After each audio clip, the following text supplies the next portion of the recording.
कहाँ की तैयारी है? अम्मा के पास जा रही हूँ। अम्मा के पास से तो तुम गुजरना भी मत, वरना तुम ना इस घर से गुजर जाओगी। क्यों, क्या हुआ है? और हुमा आपी का कुछ पता चला? अच्छा, तो तुम्हें इतला मिल ही गई। होना क्या है, हमारे हंसते बसते घर को ना तुम्हारी नजर खा गई है। ये कोई वक्त है इस किस्म की बातों का? और जाने दो मुझे अम्मा के पास, इस वक्त उन्हें भी किसी के साथ की जरूरत होगी। तुम्हारे साथ की तो बिल्कुल भी जरूरत नहीं है। और माफ करना, इस टाइम ना वो बहुत गुस्से में है। ऐसा ना हो सारा का सारा गुस्सा तुम पे निकल जाए। तो क्या हुआ अगर थोड़ा सा डांट लेंगी? कोई बात नहीं, अम्मा जो है। अगर इज्जत रास्ती है ना तो जाओ, जरूर जाओ, और फिर रो रो के ना हारून भाई से शिकायतें कर लेना, ठीक है? तुम इस वक्त मेरी फिक्र छोड़ दो और अम्मा की फिक्र करो। अम्मा की फिक्र तो मैं कर ही लूंगी। अभी तुम अपने कमरे में चली जाओ।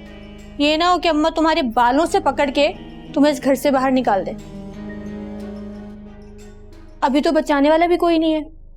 तुम मुझे डराने की कोशिश कर रही हो। मैं क्यों डराऊंगी?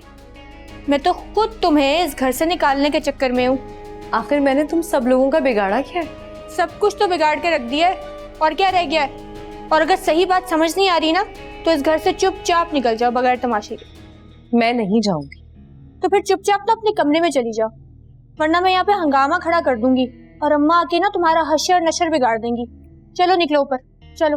तुम इस वक्त में भी इतनी बुरी सोच कैसे रख सकती हो? तुम क्यों इतनी नेगेटिव हो?